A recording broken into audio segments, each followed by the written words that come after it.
Hello ट्वेल्थीज, welcome again बच्चे। बहुत दिन बाद आज हम एक वीडियो अपलोड करेंगे आप लोगों के लिए। लास्ट टाइम हमने जो एक टॉपिक किया था that was the issue of debenture part 2। उसके अंदर हम लोगों ने सीखा वेंडर वाला केस कि जब कंपनी डिबेंचर इशू करती है और अगर कंपनी डिबेंचर वेंडर को इशू करती है, जिन वेंडर से या तो कंपनी ने एसेट्स परचेज की हुई होती हैं या फिर उससे कंपनी ने पूरा पूरा बिजनेस परचेज किया होता है, तो हमने वो केसेस वहां पर किए थे। तो अब हम जो आगे बढ़ने वाले हैं उसमें हमारा जो नेक्स्ट केस है वो बहुत इंपॉर्टेंट है, एग्जाम के लिए बहुत ज्यादा इंपॉर्टेंट है, जिसका टॉपिक का नाम है issue of debenture. Issue of debenture with terms of redemption. With terms of redemption that means company debenture issue कर रही है। कंपनी डिबेंचर इशू कर रही है और कंपनी को रिडेम्पशन की टर्म्स पता है।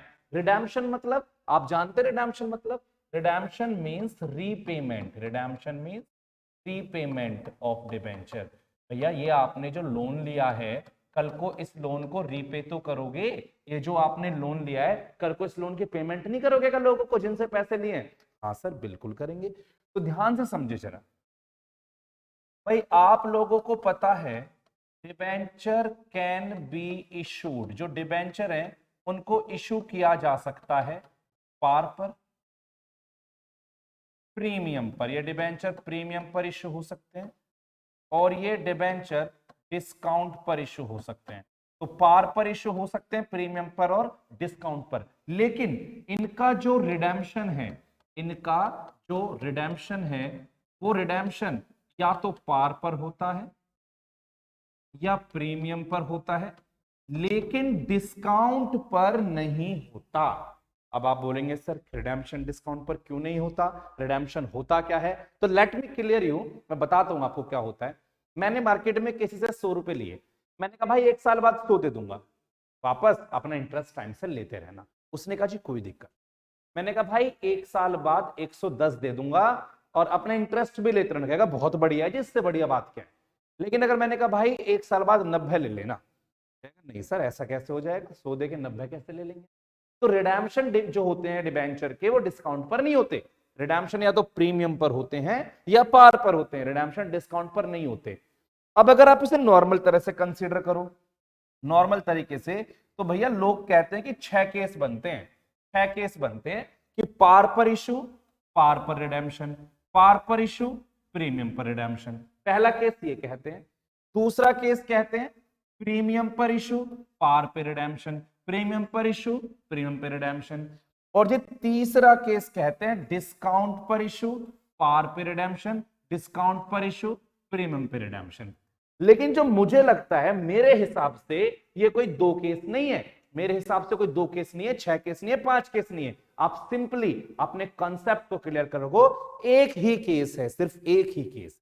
तो मैं आपको बताता हूं कि क्या डिफरेंस है दोनों में, और आप ध्यान से फोकस करेंगे। मैं इसे हटा देता हूं। आप मुझे ये बताओ, हमने डिबेंचर इशूड की एंट्री पढ़ी है? हाँ सर बिल्कुल। when debentures are issued, जब भी हम डिबेंचर इशू करते हैं, आपने एंट्री क्या पढ़ी है?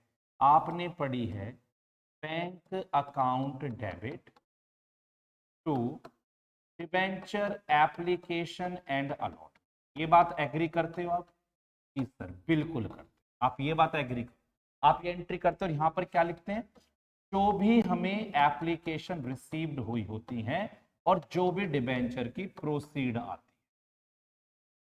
दूसरी entry debenture application and allotment debit to percentage debenture. आप ये एंट्री भी करते हो, इस बात में कोई शक है? No sir. अगर प्रीमियम पर है तो आपने एसपी भी डाला है, ये भी कोई दिक्कत वाली बात नहीं है। और अगर डिस्काउंट पर इशू किया है तो discount on issue of debenture, आपने ये भी एंट्री करी है। यहाँ पे सेम अमाउंट, यहाँ पे आपको याद दिलाता हूं, रिक्वायर्ड का डिस्काउंट डालते थे आप। यहां पर जो भी रिक्वायर्ड था उसका फेस वैल्यू आपने हमेशा लिखा है, और यहां पर जो भी रिक्वायर्ड था उसका प्रीमियम आप। तो ये जो आपने एंट्री पढ़ी है किसकी एंट्री है सर? ये इशूड की एंट्री है। जब भी हम डिबेंचर इशू करते हैं तो इस तरह की एंट्री फर्म की बुक में की जाती है। अब आप मेरी बात पर ध्यान से समझना है बेटा, आपको बहुत ज्यादा विजिबल नहीं होगा। पेन ब्लैक के रखते हैं। Debentures are redeemed at premium. जब डिबेंचर प्रीमियम पर रिडीम्ड होते हैं, जब डिबेंचर प्रीमियम पर रिडीम्ड होते हैं, there will be possible loss for the company. ध्यान से समझना है मेरे बच्चों इसको। तो कंपनी के लिए एक पॉसिबल लॉस है, कंपनी के लिए एक पॉसिबल लॉस है। भैया 100 रुपए वाले डिबेंचर को 110 देने पड़ रहे हैं, तो फालतू पैसा दे रहे हैं ना आप, तो आपके लिए लॉस है। Such losses are recognized यानी रिकॉर्डेड। इस तरह के जो लॉस है इनको रिकॉर्ड किया जाता है at the time of issuing debenture, at the time of issuing debenture. इस लॉस को जब डिबेंचर इशू होते हैं उस दिन बुक में लिखा जाता है। एंड एंट्री, और जो एंट्री होगी वो होगी loss on issue of debenture debit to premium on redemption of debenture, to premium on redemption of debenture. तो ये एंट्री होगी, लेकिन कब होगी ध्यान रखना, भूलना नहीं। ये तभी होगी जब हमारे डिबेंचर का रिडेम्पशन किस पर होगा? प्रीमियम पर। अगर रिडीमेबल एट प्रीमियम है तो ही ये एंट्री आप करेंगे, अदरवाइज हम क्वेश्चन को नॉर्मल तरीके से ट्रीट करें। सर कुछ एग्जाम्पल लेके आप हमें बता सकते हैं? बेटा मैं बिल्कुल एग्जाम्पल लेके बताऊंगा, आप यहां पर फोकस बना के रखें। चेक करिए हमारा पहला example 1। X limited issued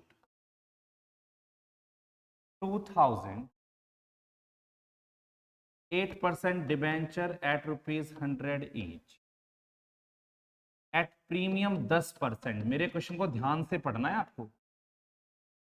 redeemable या फिर रीपेबल एक ही बात है, दोनों में से कोई भी वर्ड आए एक ही बात है। Repayable at par after 3 years.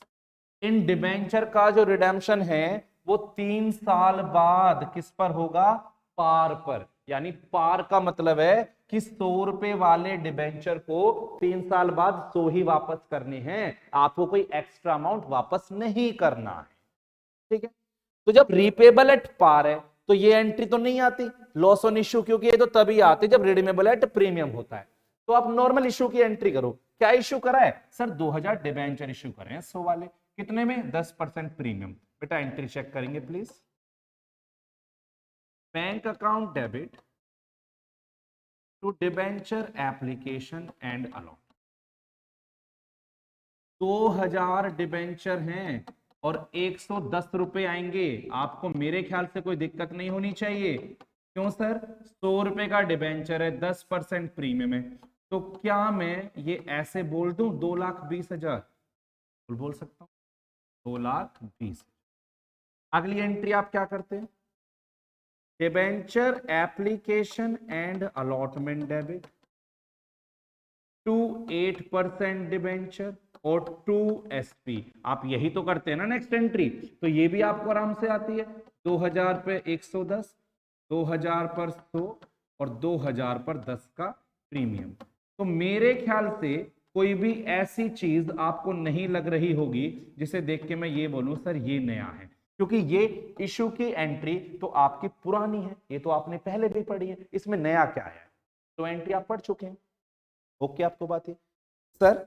अगर यहां पर ये ऐसे ना होता और ये एंट्री, बेटा ये क्वेश्चन हो गया मेरा, मैं क्वेश्चन चेंज कर रहा हूं, आपको फोकस बना के रखना।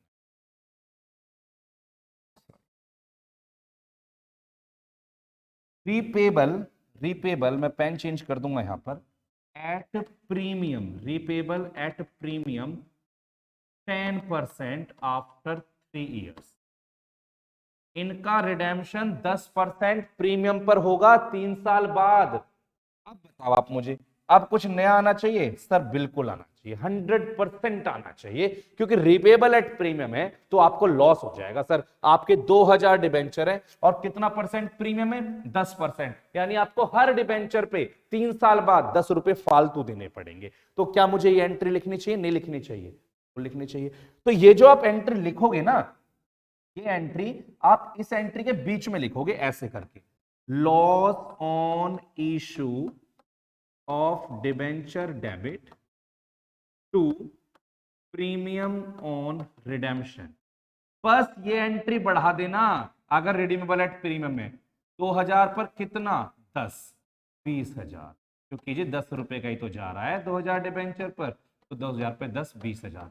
तो मेरे ख्याल से आपको मेरी बात समझ में आ गई कि अगर रिडीमेबल एट प्रीमियम होगा तो मैं लॉस ऑन इश्यू की एंट्री को बीच में ले आऊंगा, अदरवाइज मेरा क्वेश्चन एज यूजुअल चलता रहे। दूसरा केस लेके आता हूं, एंट्रीज अब आपके नोटिस में है, you will remember this entry, आप स्क्रीनशॉट लो, मेरा नेक्स्ट एग्जांपल रेडी है।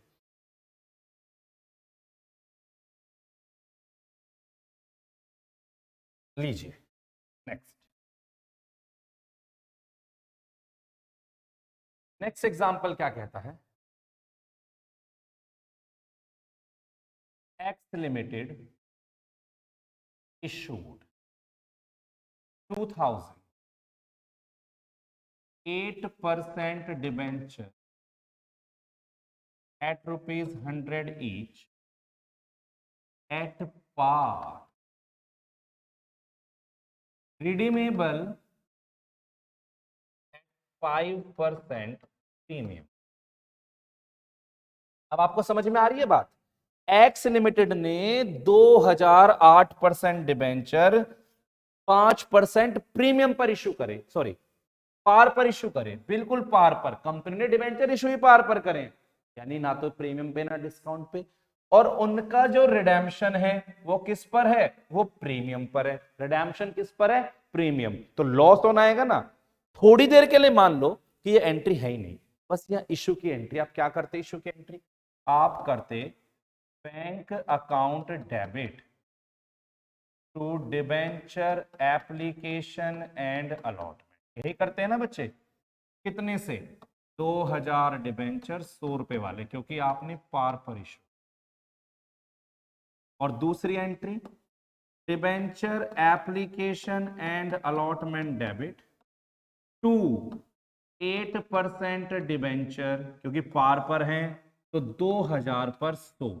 यहां भी आपको कोई दिक्कत होनी नहीं चाहिए थी। रिडीमेबल पार है, प्रीमियम है, ये यहां नोटिस करना है। तो रिडीमेबल क्या है? 5% प्रीमियम। अगर पार होता तो क्वेश्चन खत्म, फिर क्वेश्चन में आपको कुछ नहीं करना था, लेकिन यहां रिडीमेबल प्रीमियम पर है। और अगर प्रीमियम पर है तो आपको पता है अब क्या करेंगे? सर अब तो हमें पता है, अब तो हम लॉस ऑन वाली एंट्री लेकर आएंगे। तो loss on issue of debenture debit to premium on redemption of debenture. Sir 2000 debenture पर 5 रुपए हमारे एक्स्ट्रा चले जाएंगे। दैट्स इट, बहुत सिंपल है। तो मैंने इशू किस पे करा? पार पे। मैंने रिडीम किस पे करा? प्रीमियम पर। ये एक नया केस था। अब हम एक केस और बना, नेक्स्ट केस की तरफ जाएंगे और आप फिर से समझने का प्रयास करें जी। Next example, X limited issued 2000 8% debenture at 10% discount, पर डिस्काउंट पर और रिडीमेबल एट पार। इनका रिडेम्पशन किस पर है? पार पर है। तो सर इश्यू की एंट्री तो हम नॉर्मल कर देंगे ना बेटा? मैं तो वही कहता हूं आपसे, बार बार समझने में कोई दिक्कत नहीं होनी चाहिए। तो इश्यू की एंट्री क्या? Bank account debit to debenture application and allotment. कितने से, आप बोलो कितने से, 2000 डिबेंचर पर 90 रुपीज आएंगे, 90। क्यों? क्योंकि सर 10% डिस्काउंट चल रहा है ना, ये 100 वाला ही है, मैंने इसमें लिखा नहीं है फेस वैल्यू, हम 100 वाले डिबेंचर की ही बात कर रहे हैं। ठीक है बात ये। दूसरी entry, debenture application and allotment debit to 8% debenture. क्या आप discount on issue of debenture नहीं लिखेंगे? सर हम बिल्कुल लिखेंगे। हम 2000 पर 90 यहां लिखेंगे, 2000 पर 10 यहां लिखेंगे और 2000 पर 100 हम यहां लिखेंगे। ओके आपको? लेकिन अगर इसी केस में क्वेश्चन थोड़ा सा चेंज कर देता, अगर ऐसे कह देता एग्जाम्पल आपसे, X limited issued 2008% debenture at ₹100 each at 10% discount and redeemable, यहां चेंज कर रहा हूं जी मैं, रिडीमेबल एट प्रीमियम। ओहो, अब तो समझ में आ गई होगी बात। And redeemable at premium 5%, 5% premium पे रिडीम्ड होना है। अब बताओ एंट्री क्या? सर पहले तो इशू की एंट्री कर दें क्या हम? बिल्कुल कर दो जी। Bank account debit to debenture application and allot 2000 पर 90, सेम पहले वाला केस है, बदला कुछ भी नहीं है। और दूसरी entry, debenture application and allotment debit discount on issue of debenture debit to 8% debenture. ये आपने भी पिछले एग्जांपल में भी करी है, 2000 इंटू 90 से किया था, 2000 इंटू 10 से किया था और 2000 इंटू 100 से किया था। ये कोई दिक्कत आपको यहां तक लग रही हो तो कोई दिक्कत नहीं है। सर ये प्रीमियम पर रिडीम्ड है तो क्या लॉस ऑन की एंट्री नहीं आनी चाहिए? ये बिल्कुल लॉस ऑन की एंट्री आनी चाहिए, तो डालो लॉस ऑन की entry. Loss on issue of debenture debit to premium on redemption of debenture 2000 पर 5, 2000 पर 5। तो मेरे ख्याल से अब आपको ये एंट्री क्लियर होगी। अभी एक बच्चा बैठा है कुछ बोलना चाह रहा है कि सर कुछ और हो सकता है क्या? यस हो सकता है। आप चाहो तो इसकी एक दूसरी एंट्री भी कर सकते हो, क्योंकि देखो ये डिस्काउंट भी तो एक लॉस ही होता है, हमने डिस्काउंट पर इशू करा और ये तो लॉस है ही, तो आप इसकी एक एंट्री कर सकते हो कॉमन। ध्यान दे लेंगे, आप चाहो तो ये भी कर सकते हो। Debenture application allotment debit,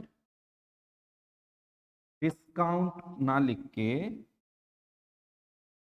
loss,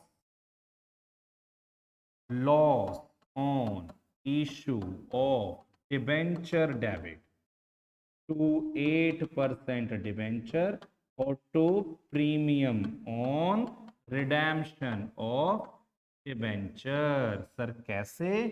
2000 into 90 और ये सीधा 15 एक में लिख दिया लॉस इंटू 15, यहाँ तो आपका 100 जाता ही है और 2000 पर 5 का प्रीमियम। तो मैंने आपको वो सारे पॉसिबल केसेस समझा दिए हैं जो इसके अंदर हो सकते हैं। इससे बढ़कर बात क्वेश्चन कभी भी आपसे नहीं कहता, केस कोई है ही नहीं, बस क्या जानना है, रिडीमेबल एट प्रीमियम है तो लॉस ऑन वाली एंट्री बढ़ाओ, रिडीमेबल एट प्रीमियम नहीं है तो लॉस ऑन वाली एंट्री को कोई काम नहीं है। तो आप बेसिकली इसको सिंपल तरीके से कंसीडर करो और क्वेश्चन को सॉल्व करो। एक लास्ट एग्जांपल आज का हम ले रहे हैं, बस उसके बाद हम अपनी वीडियो को एंड करें।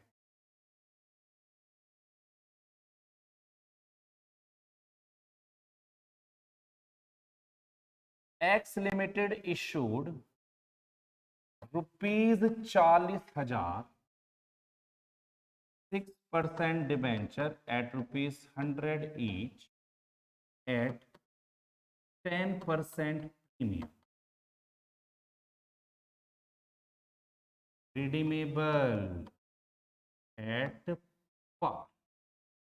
तो एक्स लिमिटेड ने 40,000 रुपए, यहां पर जो देखना है वो देखना है रुपीज, रुपीज है, कभी 40,000 को 100 कर दो, यार रुपीज है ऑलरेडी, कह रहा 40,000 रुपए के डिबेंचर थे 100 वाले, यानी कि एक तरह से 400 डिबेंचर, अगर जानना चाहते हैं नंबर ऑफ डिबेंचर, तो 400 डिबेंचर 100 वाले इशू करे 10% प्रीमियम पर। रिडीमेबल किस पर है? पार पर। रिडीमेबल पार है तो टेंशन नहीं है, रिडीमेबल पार है तो टेंशन नहीं है, वो आप लॉस ऑन की एंट्री नहीं डालेंगे, नॉर्मल इश्यू की एंट्री करेंगे। एंट्री क्या होती है सर?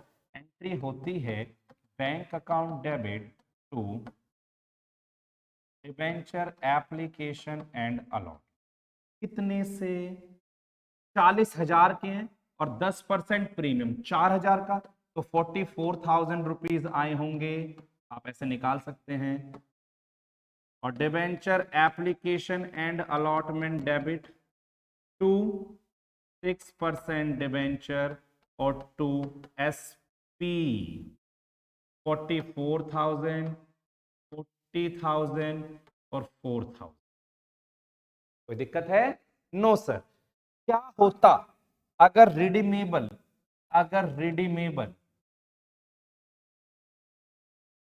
5% प्रीमियम होता?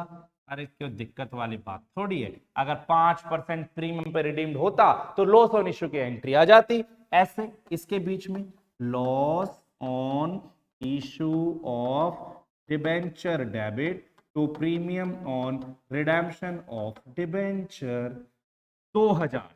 कितने से बेटा? 2,000 से, क्योंकि कितना परसेंट प्रीमियम? 5%। किसका? 40,000 का। 40,000 का 5% 2,000। ठीक है, तो ये मेरा लास्ट केस।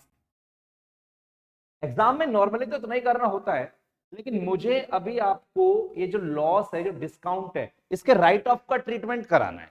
तो जो नेक्स्ट वीडियो आएगी उसमें डिस्काउंट को भी हम कंसीडर करेंगे और साथ में टॉपिक करेंगे कोलैटरल सिक्योरिटी, इसमें हम डिबेंचर इश्यू करते हैं एज कोलैटरल सिक्योरिटी। तब तक देखो इस वीडियो को अच्छे से समझो, बार बार 2 बार देखो एंड टेक केयर। बेटे बाय बाय।